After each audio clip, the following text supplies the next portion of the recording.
मित्रों, कभी सोचा है कि जब जिंदगी के तूफान आते हैं, जब हर तरफ से दर्द की लहरें उठती हैं, दिल में एक खालीपन सा छा जाता है, चेहरे की मुस्कान कहीं गुम हो जाती है, तो सबसे पहले कौन दौड़ता हुआ आता है?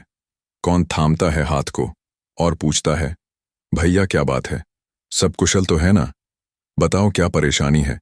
लेकिन उल्टा देखो रखो, जब तुम रात दिन की मेहनत रंग लाती है, जब सफलता की पहली सीढ़ी चढ़ ली जाती है, जब थोड़ी सी रोशनी दिखने लगती है, तो सबसे पहले कौन सवालों की बौछार कर देता है?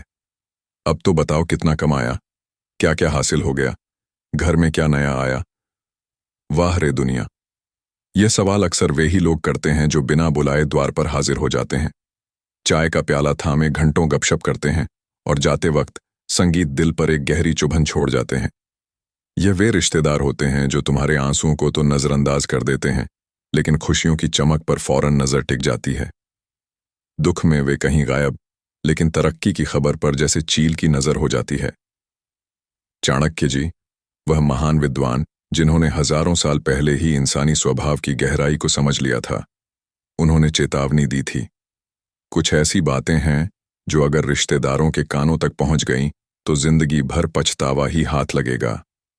संगीत। आज मैं तुम्हें वही पुरानी लेकिन हमेशा ताजा रहने वाली चाणक्य नीति की 11 बातें बता रहा हूं। ये कोई हल्की फुल्की सलाह नहीं, ये जीवन का ऐसा दर्पण है जो तुम्हें अपनी रक्षा सिखाएगा। अगर इन्हें ना अपनाया तो रिश्तेदार ही तुम्हारी जिंदगी को तहस नहस कर सकते हैं। लेकिन चिंता मत करो, ये बातें अपनाओगे तो शांति मिलेगी, सम्मान बढ़ेगा। नमस्कार दोस्तों, चाणक्य दर्शन YouTube चैनल में आप सभी का दिल से स्वागत है। अगर आपको चाणक्य नीति पसंद है तो कमेंट में जरूर बताइए कि आप किस राज्य से यह वीडियो देख रहे हैं। आपकी राय हमारे लिए मायने रखती है। तो चलिए दोस्तों, बिना किसी देर के वीडियो शुरू करते हैं। चलो बात को रोचक बनाने के लिए चाणक्य के जमाने की एक छोटी सी कथा से शुरू करते हैं। उस पुराने समय में जब मगध संगीत की धरती पर साम्राज्यों का उदयमुद हो रहा था, एक जवान योद्धा था, नाम था वीरसेन। वो लंबे युद्ध से लौटा था जहां उसने दुश्मनों को चित्त कर दिया। उसके पास सोने चांदी की संगीत मूठ पर थी। घोड़े की पीठ पर विजय की चमक खुशी से उछलता हुआ वो अपने दूर के चचेरे भाई बहनों के पास पहुंचा। सब कुछ खोलकर बता दिया, कितने संगीत दुश्मन मारे, कितना माल लूटा, राजा से क्या इनाम मिला। शुरू में तो रिश्तेदारों ने तालियां बजाई, बधाई दी, लेकिन रात होते ही जलन का जहर घुलने लगा। एक ने सोचा, संगीत, मेरा बेटा भी युद्ध में था, लेकिन यह तो सब ले आया। दूसरे ने उधार मांगने का बहाना बनाया। तीसरा तो चुपके से दुश्मन खेमे को खबर भेजने लगा। आखिरकार वीरसेन अकेला पड़ गया। उसके अपने ही लोग उसकी कमजोरी बन गए। चाणक्य जी, जो उस समय चंद्रगुप्त के गुरु थे, ने ऐसी घटनाओं से सीखा और कहा, धन और सफलता की बातें छिपा कर रखो, वरना वे ही लोग जो रक्त के बंधन से जुड़े हैं तुम्हें सबसे गहरी चोट देंगे। आज भी यही सत्य है मित्रों। संगीत चाणक्य के सिद्धांत समय की धूल न झाड़ पाए। आज के गांवों शहरों में जब कोई लड़का मेहनत से आगे बढ़ता है तो रिश्तेदारों की नजरें तौलने लगती हैं। बैंक का बैलेंस, नई गाड़ी की चमक, यह सब देखकर वे फैसला करते हैं कि कितना फायदा निकाला जाए। लेकिन अगर चुप रहोगे तो शांति से जी संगीत सकोगे।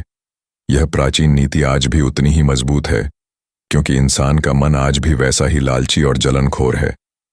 पहली बात, अपनी कमाई या रोजगार की सच्चाई को कभी मत संगीत खोलो रिश्तेदारों के सामने। कमाई क्या है दोस्तों? यह तो वो पसीना है जो तुम्हारी हड्डियों से निकलता संगीत है।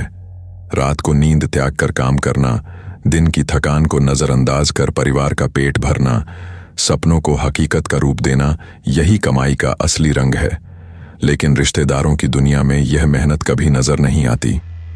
संगीत उनके लिए यह सिर्फ एक नाप का पैमाना है, जहां वे खुद को तौलते हैं और तुम्हें नीचा दिखाते हैं। कल्पना करो, तुमने बस संगीत यूं ही बातों बातों में बता दिया कि महीने में इतने इतने रुपए आ जाते हैं। अगली बार जब कोई पारिवारिक जमावड़ा हो, कोई शादी ब्याह का मौका, तो सुनाई देगा कोई छुटकी, अरे हमारे यहां तो बेटा शुरू से ही दुगना कमा रहा है। देखो कितना फर्क है। या अगर तुम्हारी कमाई ज्यादा है तो मीठी मीठी आवाज में कहेंगे, भाई साहब थोड़ा हाथ बटा दो ना। तुम तो कमाओगे ही, क्या फर्क संगीत पड़ता है। धन को जितना गहराई में दबाओगे उतना सुरक्षित रहेगा, बाहर लाओगे तो चोरों की दावत हो।